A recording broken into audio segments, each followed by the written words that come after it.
All right, guys, we're going to switch things up here a little bit today, do a little constructive criticism for sellers. I want to go over some lesser known things that I believe are causing homes not to sell. Now, we're going to get number one out of the way and assume that the home is priced properly. Obviously, that's number one, guys. Price usually heals all wounds, but if you find that even that isn't working, there are some other things to consider that get looked over by sellers, sometimes by agents. So I'm going to run through the list here. I want to start with the carrying cost, as a lot of people on the channel will be familiar with.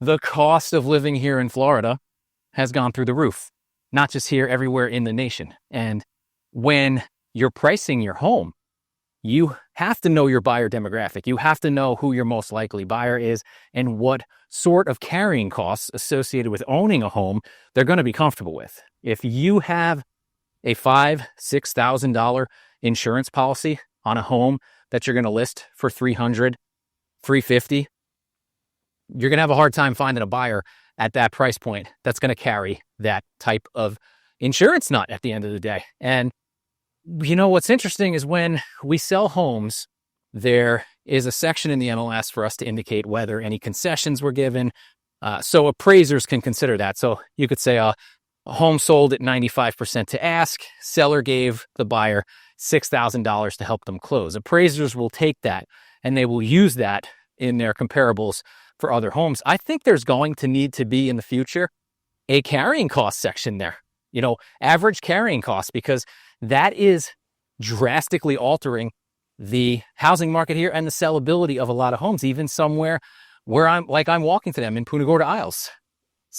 Similar size homes, similar age homes on the same street can have drastically different carrying costs for various different reasons: roof structure, elevation, hurricane protection. So I think that's going to need to be added going forward when you're running comps. I try to do it now. Like, I give extremely different values for homes in and out of flood zones.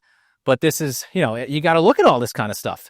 And I think it needs to be documented. But if you're selling, you've got to consider that as well. And not only what the carrying cost is going to be for your potential buyer, but what is their tax liability going to be? Because it's going to be drastically different from yours most of the time here. If you've held this property for a number of years, the new buyer is going to reassess at the purchase price, and that's going to bleed into that carrying cost, guys, especially if it's a mortgage. And I see almost nobody consider this. It just boils back down to the affordability of the property. And a certain number has to be met in order for the house to be affordable. But it's glossed over so frequently here. I mean, it's super expensive. Like, houses that have no hurricane protection, they're going to be super expensive to insure, are listed for prices of homes that are like hurricane resistant. It doesn't make any sense to me. It doesn't make any sense. Now, something innocent that might surprise you: leaving other agents' business cards out during showings. I see so many sellers do this, and not just the ones that aren't in the property. Owner-occupied properties will leave other agents' cards out on the counter or on the table while I'm touring with my buyers. And I got to tell you guys, I don't know a lot of cases where that's a great idea. I understand the intent, but in a market like this, all it's doing is showing everyone how many people didn't want the house. There's 10 other agents that came through here and showed this home, and nobody bought it. So, you know what I mean? I don't know why they leave these cards out. And on the inverse of this, say the buyer comes in and says, "Hey, I love this place. Oh, I really like this house. I think this is the house for me," but then sees 10 other people passed on it. Well, then psychologically, that gets into their head and go, "Well, wait a second. Why don't all these other people want it? What's wrong with it? Why do I want it? Should I want it? I don't know." I've seen it happen. And you know what? It makes perfect sense, to be completely honest with you. So I personally would not do that. I would not leave other agents' business cards. If they want to leave the card to let you know that they were there as the seller, I understand that. That's an old practice we used to do. Now, most of the time, we have the electronic lock boxes, but some people have the hand combos. With the electronic, it pings the agent and says, "Hey, this person showed it." So I understand why it's done. The old combos didn't do it. but that's my opinion. Probably would remove them from the home. Whew. Whew. A little hotter than normal. It's 5 p.m. currently. I'm doing this a lot later than I normally do. And you would think it's cooler, but it's not. It's not. Got to wait for the wife to get home, take over the baby. And I did just put down a couple of slices of chicken vodka pizza from Pioneer's Pizza here in Punta Gorda, so I might be labored breathing a little bit. I feel like I got shot with a tranquilizer dart right now. But I'm walking it off, right? That's what you're supposed to do. Hopefully. We'll see.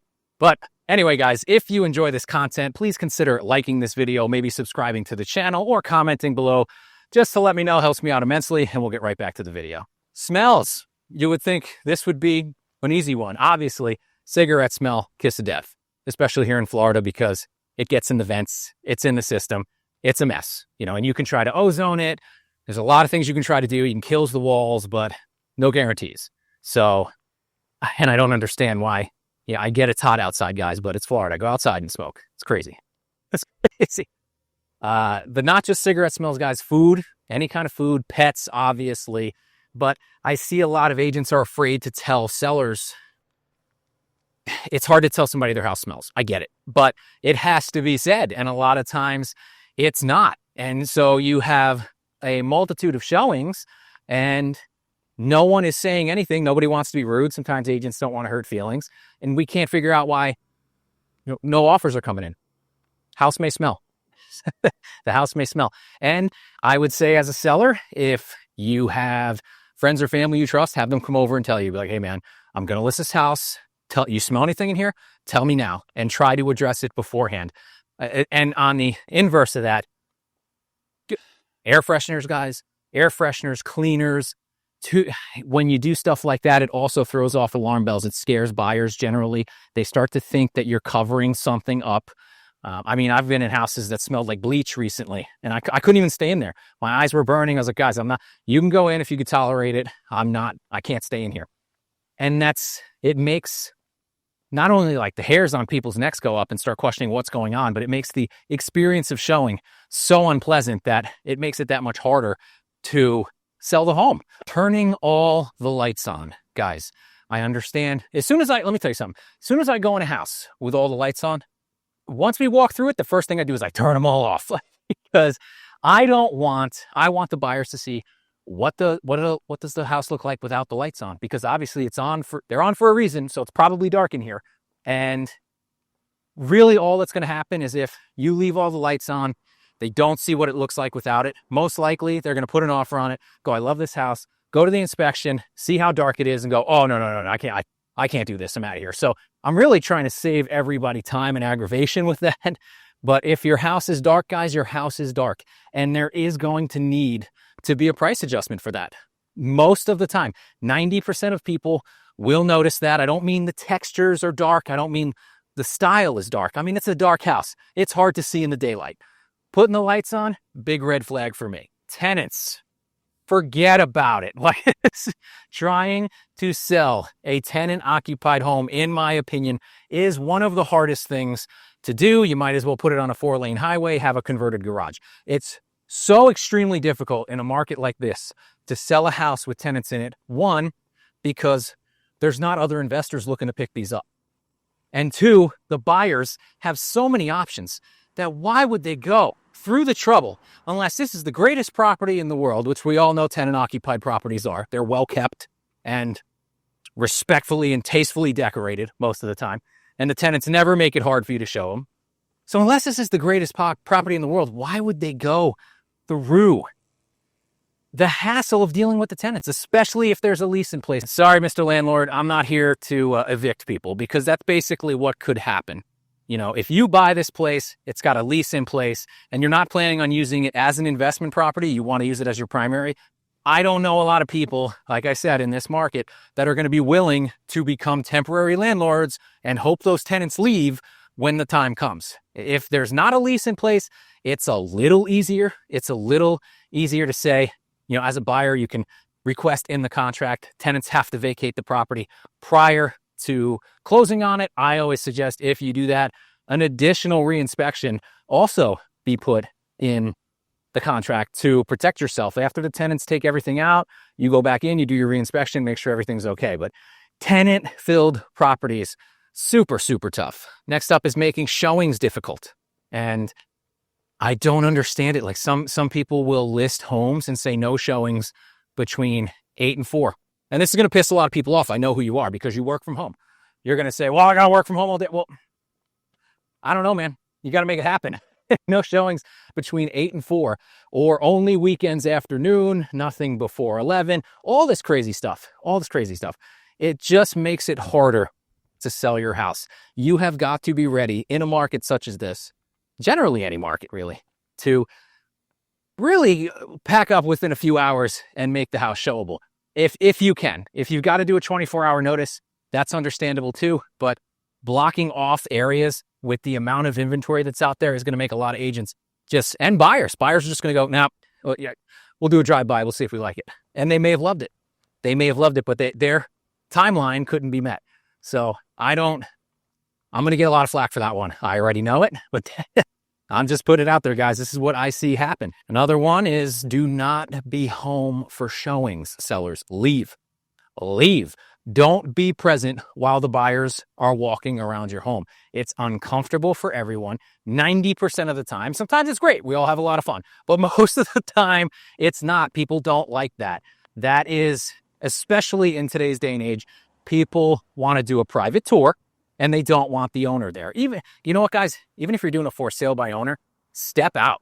Say, hey, guys, I'll be across the street if you need me. If you're just selling your own house, which is fine. I think that's awesome. But let them go through it themselves. Same thing with listing agent accompanied showings, causes a lot of issues trying to coordinate that. I understand the concerns people have with this kind of stuff, but in this day and age, it is so rare that I walk into a home that isn't absolutely canvassed with cameras. You can see what's going on if you want to. You know what we're saying and doing. It's, even the Ring doorbell, you can't get away from it, which a lot of people forget about, actually. They'll walk right outside of a house and just say everything in front of the Ring doorbell. Just always assume someone's watching too, guys. But yeah, sellers, leave for the showings if you can. My personal opinion just seems to make it awkward. Photographs, guys, bad photos. The amount of photos that I see uploaded upside down, sideways, someone's thumb is in the friggin' frame, guy standing in the mirror taking pictures in the bathroom. Looks like they shot it on a flip phone, Nextel 2006, chirping their friends, where you at? Like, it blows me away. I don't even know how. And then the listing's up for like 40, 50 days. And I'm like, nobody's noticed this? Nobody has said anything? The seller's friends or family haven't called and said, hey, dude, what's up with the guy's thumb in the pit? Like, you know what I mean? Just, you don't have to go crazy with real estate photography by any means, but get professional photos.